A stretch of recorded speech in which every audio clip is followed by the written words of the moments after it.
Christianic CYInterview covering Las Vegas and the world. If you haven't already, please hit the like button below and please hit the subscribe button below to keep up with everything we have going on here at CYInterview in Las Vegas and beyond. We greatly appreciate it. Today we're here to visit a CYInterview with show business legend impressionist Rich Little, which we conducted at the Tropicana Hotel and Casino during an 80th birthday party celebration before he performed that evening at the Laugh Factory. It's from 2018. Here is that CYInterview with Rich Little. You're on CYInterview. This is Christianic for CYInterview. We're here tonight at the Laugh Factory with legendary impersonator, actor, comedian, Rich Little. Rich, it's finally good to meet you. How are you, sir? I'm fine, doing well, yeah. The man who Ronald Reagan left to finish a press conference. Yeah, I did that one time. First time I ever met Reagan, I finished his press conference for him. He was hungry and wanted to go into the Lincoln Room to have a sandwich. He saw me coming along and he said, "Rich, you do me better than I do, so you finish this damn press conference and just don't get us into a war." But you also have good stories about Richard Nixon as well. Richard Nixon? Well, I met Richard Nixon at San Clemente years and years ago.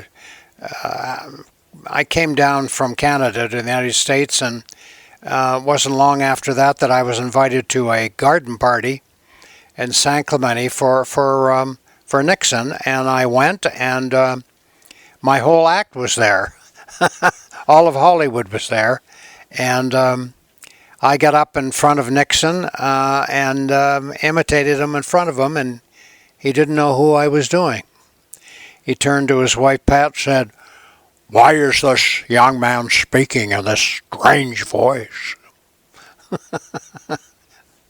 Well, moving forward, I want to ask you, do you remember the first time you performed in Vegas? How long have you been performing in Vegas? Well, I started at the Sands Hotel, is where I started my performing in Vegas with Jack Jones. And I opened for Jack Jones, and a lot of people, as a matter of fact, at the Sands. The Sands was known as the best comedy room in Vegas, and mostly comics performed there. And I was there for a while, and then I moved from hotel to hotel, and I performed at just about almost every hotel in Vegas over the last 50 years, you know. Do you have a favorite venue? Well, I mean, my favorite right now is the Tropicana, because I've been here for 3 years, and I think it's time I went home. But it's a great place to perform, and I do 4 nights a week, just do an hour show, so it's really a really good engagement. It's been terrific for me at my time of life. Well, as someone who has performed at all the major hotels that are still here and not here anymore, how would you define the changing of Las Vegas over the years? Well, Las Vegas has changed. There's not as many single acts as there used to be.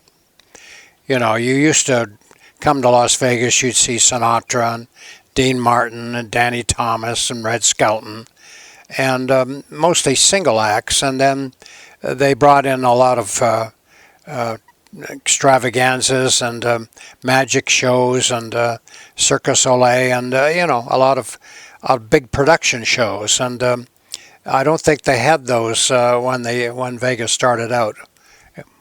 Oh, absolutely, no doubt about it. So what do you think about today's impersonators and today's comedians? Is there anybody you like watching? What do you think about the state of comedy and impersonating in America?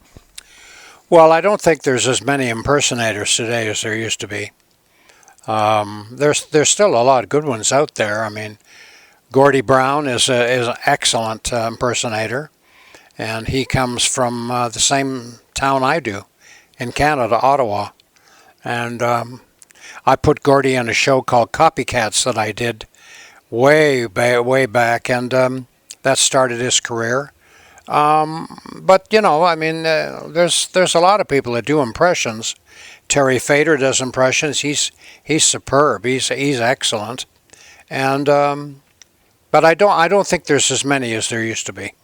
No, there is not. So let me ask you, what are your thoughts, being a comedian, being in the White House as many times as you have? No more comedy at the White House press dinner. I don't get it. Correspondence Center. I don't understand. Well, I think it's a good move myself because it's a very hard engagement to do. The press corps dinner. You could do it very well, by the way, if you were in there right now. I did do it. I did do it about 3 or 4 years ago, and it was not a highlight on my career. A matter of fact, there were many people that were there didn't even know I was performing. They go there to socialize, and they listen to the president, and that's about it. And if you if you're too cutting and greedy, go after the president, you get faulted for that. And if you don't, you weren't good enough. And it's a very hard engagement. It's a no-win situation, and it's noisy. And I don't blame them for wanting to change it. What do you like about performing today? I like the immediate reaction from the audience that you get. And I've always liked that, and I think a lot of performers, a lot of actors prefer the stage because you get that reaction from the audience instantaneously. In movies, you don't. You do it in bits and pieces.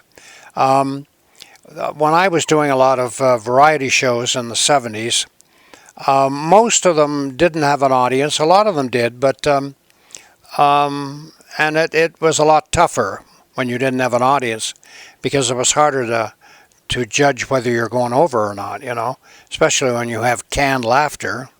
That's one thing I hated about my variety show was the canned laughter they put in.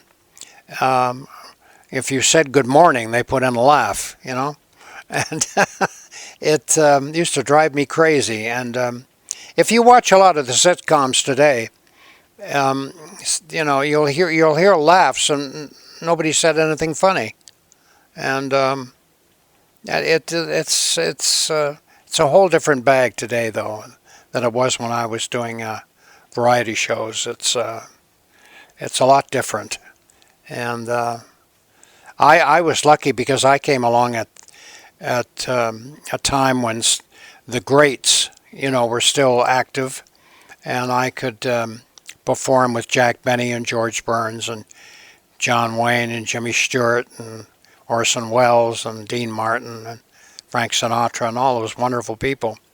And there just aren't people like that anymore. Do you have a favorite memory from hosting The Tonight Show, by the way? Yeah, I have a favorite memory. As a matter of fact, it's in my show. I had an actor, comedian on by the name of Dick Shawn, and he went crazy on the show and wrecked the set and nearly killed me. Well, you're still here. Well, yes, I'm still here. But if I show that clip in my show, and it was probably the most outrageous thing that ever happened to me because Dick Shawn really wrecked the set. Turned the desk over. I got on his shoulders. He threw me through the air, and I nearly killed myself landing. And it's probably the most, I was going to say funny, but it's only funny because I wasn't killed. But it's just outrageous that somebody would go nuts like that. Well, let me ask you, I've never really asked you this question because you do so many. We've asked you a lot of questions over the last year and a half, but I tried to prepare a brand new interview. By the way, that's where my impersonation career just began and ended, by the way, with that one right there. What is your favorite one to do? Well, I have a number of favorites. Of course, I love to do Reagan, and I like to do Jimmy Stewart, and Jimmy was the first voice I ever did. And I can remember when I was a teenager, I came down for dinner and I said to my mom, Mom, I want a piece of apple pie. And she said, that's Jimmy Stewart. I said, I guess it is, yeah. It's interesting because Pie was the name of his horse. Isn't that funny? He was a legend, and when we were talking with you last year about you doing Jimmy Stewart, I was so impressed by your Jimmy Stewart one, and that's not one that people would just think of doing as an impersonator. But you were around him a bunch, so you were able to kind of mimic him. Yeah, I knew Jimmy quite well, and he was a wonderful man with a great sense of humor. And I just had a great rapport with him, and we did a lot of things together, a lot of shows together. And I would say that Reagan and Jimmy Stewart and Johnny Carson, and those are my favorite people to imitate. Dean Martin is another one. The people that I knew the best, really. I was with Dean's daughter, Dina, at her roast back in April. What do you think about her carrying on the tradition? Well, is she still doing it? Yeah, she was. She did one last year for Joe Mantegna, actually, and Tom Dreesen was there, and Joe Piscopo was actually there this past April. So it was at South Point, actually. So she is still carrying on the tradition. Well, is she going to do more of them? I have no idea. Hopefully we'll find it in a few months. There should be another one in a few months. Were they on TV at all? I don't think the last one was on TV. It's a great idea, really. I did one. They roasted a local guy here that nobody knew, Dennis Bono, and it was a tough roast to do because nobody really knew much about him. But he does a talk show here in town, and it was fun though. I like Dina. She's a very nice lady and very good singer. Excellent. Best Vegas memory? Vegas memories? Best of any you can think of at any point. Gosh, I don't know. Used to drive down the strip and see, the names of big stars up in the marquee, and now you drive down the strip and you see roast beef, $8.98. An M&M world. Yes, it's an entirely different world now. Vegas has changed an awful lot, We talked a lot about the Rat Pack in the last interview that we had with you, but I'd love to know if you have a favorite story about being around them. Well, I wasn't around the Rat Pack, but I was around Dean and Frank separately. But I never saw the Rat Pack perform, just a little before my time. But they took over Vegas, and they were silly and did crazy things, and people loved it. But it was kind of goofy. But they would come to see Frank Sinatra, and some nights they come to see Dean, and some nights Sammy, and sometimes they'd all be together, and it was a wild time in Vegas when the Rat Pack was here, and a lot of people came. So the town was buzzing, when that happened. But you were, of course, part of the Dean Martin roast, so you had to be around Dean and Frank at least, no? Oh, yeah, I was. Well, Frank did a few Dean Martin roasts, and I did 24, I think, Dean Martin roasts. And, we saw some of Frank on the roasts. The other person we saw a lot of was what's her name, who plays Gladys? Ruth Buzzy. Ruth Buzzy, who I think is still with us. Yeah, she's probably one of the last people left. Ruth Buzzy and Nipsey Russell, I think, did the show, a lot of shows with him. And I did 24, and Dean doesn't remember doing any of them, so. There are a lot of different comedy specials and things on Netflix. Have you thought about doing a new special to release worldwide to the audience out there? Well, I'd love to do a special, but who's going to buy it, Well, you put it on Netflix. It's like a subscription-based thing. So, like, people pay for it, and then there's a bunch of different programming. Have you ever watched anything on Netflix? Yeah, that's a pretty good idea. Well, we're going to have to relay that to the public, as we always do with our interviews. I want to see a new I want to see a new variety show of Rich here doing his impersonations. Oh, by the way, Johnny Carson, ladies and gentlemen. Johnny Carson? You know, Rich does me so well that after a show he goes to his dressing room and writes out an alimony check. I don't know where to go with that one. That was very well done, because I wasn't seeing that one coming, and I've done over 1,000 interviews, and rarely am I ever surprised by the reaction of a response. Oh, I love Johnny. Johnny was great. He was the best talk show host of all time. Nobody can ever touch Johnny Carson. Yeah, I mean, people don't understand, like, what... You were, like, at the end of, like, to call it the golden era of entertainment. You really understand, like, what show business used to be and what you had to do to become something. Yeah, I was. I was kind of at the end of it. Yeah, that's true. That's true. I guess that's why I'm one of the last left, because most of them have passed away. You know, my act is deceased. But you always say you're still alive at the beginning of it, right? That's right. Well, I'm trying to keep them alive, you know, the thing is. And a lot of young people are into the past. Not a lot of them, but some are. And they come to the show, and they know what I'm doing. And the other people that come, that their parents drag them to the show, they don't know who I am. Maybe they get the humor, I don't know. But I'm sure there are people every night who watch my show and haven't a clue who I'm doing. You know, but... Well, in closing, we'll break it down on a few things. Little by little, of course, is the book. You're here Sunday to Wednesday at the Tropicana every week? That's right. That's right. So come see Rich Little at the Tropicana Sunday to Wednesday. So what I'd like to say to you in closing truly is that doing any new impersonations?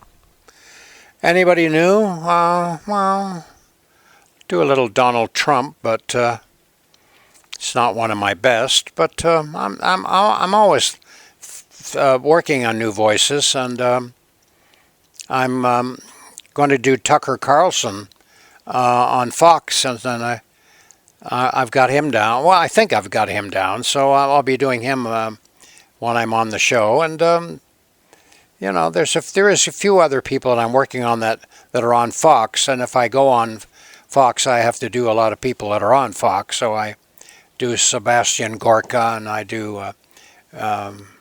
Oh gosh. Have you done Mike Huckabee yet? I've done Mike Huckabee. But have you done his impersonation? No, I haven't done an impression of him. No. He'd be tough to do. He's got kind of a the southern draw, kind of middle of the road voice. You know, it's nothing really distinctive about Mike Huckabee's voice. He'd be tough to do. You know, Newt Gingrich is interesting to do because Newt has a very high little voice. I don't understand what these people are doing. That's ridiculous. You know, there is no unemployment today. That's just a silly rumor started by a bunch of people who are out of work. Do you think, in closing, I'd love to ask you this question as you turn 50. Congratulations on turning 50, by the way. Happy birthday tomorrow. Yeah, 50 around my ankle. Well, 80 is the new 50. It has to be. Yeah. Mm-hmm. God. Have you seen a picture recently of Jane Fonda? Yes, I have. Yeah. She looks pretty good, doesn't she? And you look good, too. Well, thank you. Yeah, that's very nice of you to say so. It depends on the light, you know. As you get older, you want the light to be darker. You know, I'll eventually hope to go on stage with no lighting at all. And that appeals to me. But I keep in shape, and I don't drink, and I don't smoke, and, you know, I think young, and I've got a few more years left, so... Well, that's fabulous. Well, you know, I'm 33. I've been interviewing people since I was, like, 15. So it's been a long career. I had Ernest Borgnine, Robert Wagner, Diane Carroll, some of the Hollywood greats. So many others I can't think of right now sitting in front of you. So... Yeah, well, Ernest Borgnine, you know, he had a very distinctive voice, you know, when he talked. Yeah, and I did him, when he passed away, he was doing a cartoon, and I finished it.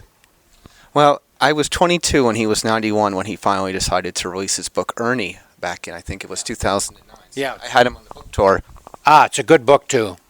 Ernie Borgnine worked with more big stars, more big movie stars than almost anybody. I mean, he had a long career and was a very, very nice man. I just loved him to death. And we were sorry to lose him, But, yeah, he was one of my favorites. Well, he killed Frank Sinatra in From Here to Eternity, and people thought that was actually real, and they got mad at him. That's right. Back in the day. That's right. They probably did, yeah. They probably, after that movie came out, they probably looked upon him as kind of a villain because he did kill Frank Sinatra, didn't he? Yeah. Do you want to say anything about turning 80 in closing? Because it is your birthday tomorrow. I do want to give you that opportunity. Does it mean anything at this point? Well, it just means that I'm still alive and I'm still working, and it's just a number. So, here comes my daughter. Well, we're going to end with that. Little by Little is the title of the book. Yeah. Rich, of course, see you at the Tropicana Sunday to Wednesday, and I'm going to get to see it tonight, and it's going to be so much fun. Oh, great. I'll be here to see it for you, and happy birthday, Rich. In closing, it was very nice seeing you, and when my colleague comes to town, he'll have to come in and he'll do some dual impersonations with you. He's pretty good, actually. I remember when Reagan turned 80, and I said to him, "Did you blow out all the candles on your cake?" And Reagan looked at me and he said, "No. I wanted to, but the heat drove me back." Do you have any good Nancy Reagan stories in closing? Nancy Reagan, I got along well with Nancy Reagan. I really liked her a lot. She was very nice to me. And one time I played Santa Claus at the White House, which was a mystery every year who Santa was, because you're wearing the beard and the suit and padding and everything. And she didn't know who Santa Claus was. So she'd walk in, all the kids were sitting there, and she said, "Oh, let's see who Santa is this year." She pulled my beard down, which was on an elastic, way down and went, "Rich, it's you," then let go and darn near took my nose off. I've spent the rest of that time there with a red nose. I looked like Rudolph. And Nancy did that, and because she's the first lady, I muffled my screams. I think I waited until she left, and then I went out back and went, "Oh." Rich, it's good to see you. I live here now. We'll be seeing you again soon. Thank you so much, sir. Really nice. Thank you. My pleasure. For CY Interview, I'm Chris Yanduck.